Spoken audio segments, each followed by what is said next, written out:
He loved his players. He loved his coaches that coached for him, just like he loved his daughters and loved his grandchildren.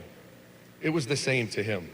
Believe me, I can tell you, be a teenage grandson of him and not renew your license plates. He reacted about how I imagined, Tony, he'd react if you fumbled. It was the same man, passionate and with energy. And he was a coach that prided himself on his teams being tough, rugged, well-coached football teams. And make no mistake about it, when his grandson decided to get into football and told him he wanted to coach wide receivers, there was a sigh of disgust, I think, being an offensive line tough guy. And I'll never forget the advice he gave me. He said, coach them like linemen. That's what Urban did. That's why he's the best coach on my staff. Coach them like they're linemen. And so I've tried to do that every day of my career.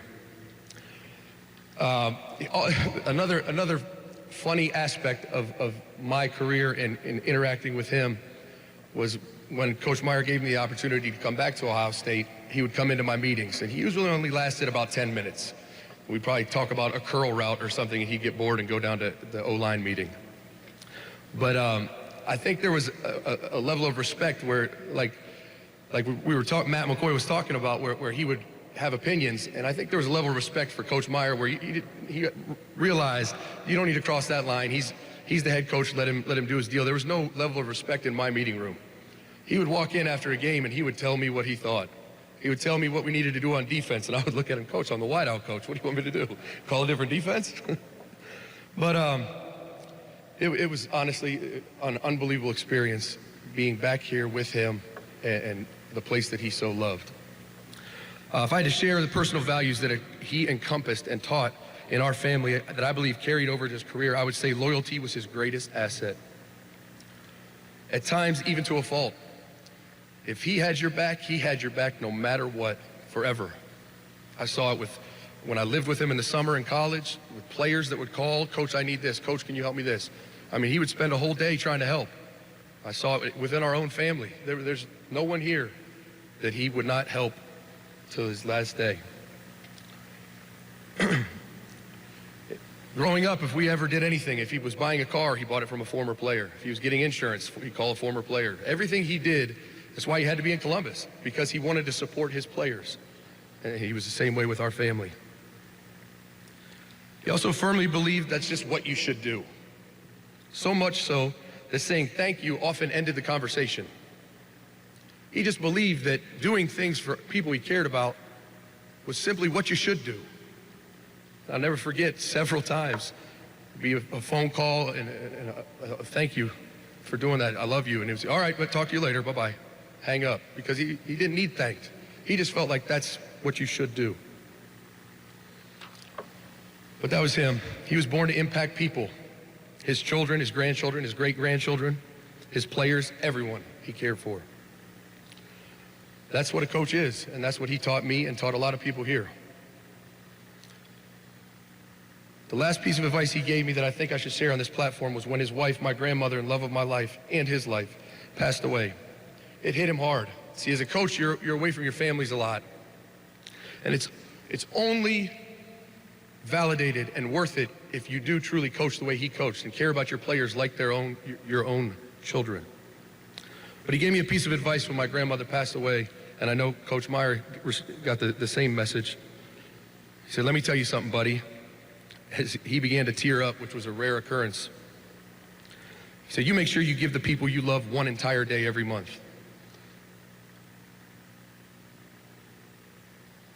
And treat them like the royalty that they are. You hear me? With the same infamous finger in my chest. He said, you treat them like your top recruit, your most valuable player, because let me tell you something, buddy, they are. And boy, is he right. Time is the greatest asset we all have, and he made sure I knew to allocate it equally among the people that I love. That was a very short and small depiction of who he was to our family that I thought I'd share, but I also want to talk about the genuine love and undying passion he had for this amazing place. Make no mistake about it, every school wants to be like us, and my grandfather is another example of why there's only one Buckeye Nation. I've seen other places, and this place is different. It's just different because of people like my grandfather. That's what makes it different, is the amazing people that have come through here and love this place. See, Alzheimer's, like other diseases, both within the body and society, they always attack the weak first, right? The weak parts of your mind, the weak memories. And they don't dare attack the strong memories. And he was a testament to that, because the two things he loved more than anything was Buckeye Nation and his family. Even when he could no longer drive, he couldn't verbalize common thoughts like what his favorite food was. The strength of his love for those two specific things stood far too powerful for that disease to prey on.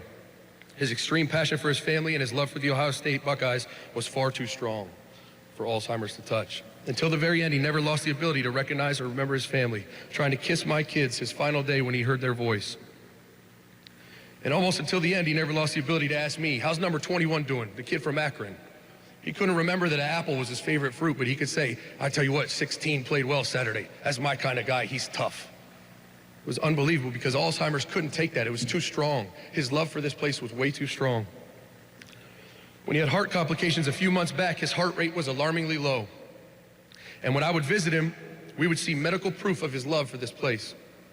We'd start talking about practice, my players, Coach Meyer, whatever the topic, and his love for this place was so strong, it literally helped heal him and keep him alive as his heart rate would achieve normal levels.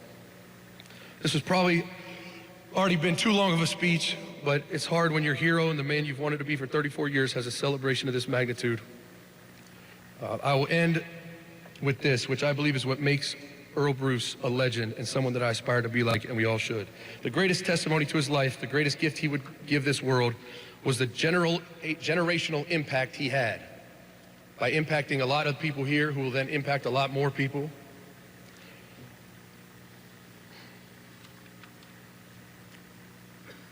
So his legacy will never end. I remember growing up as a kid running into a lot of former players, and the reason why I got into coaching is they would always, it was countless, hundreds, would look at me and say, Zach, let me tell you something. This man right here is the reason why I am where I am today. I didn't know what a football coach was. I didn't really care. I just knew, wow, I want to do that for people.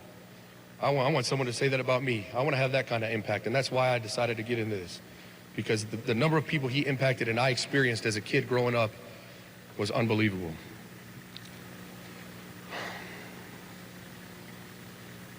So though my grandfather is gone now, no longer present on earth, but I'll tell you two things. He's ever present, residing over us in heaven with my amazing grandmother.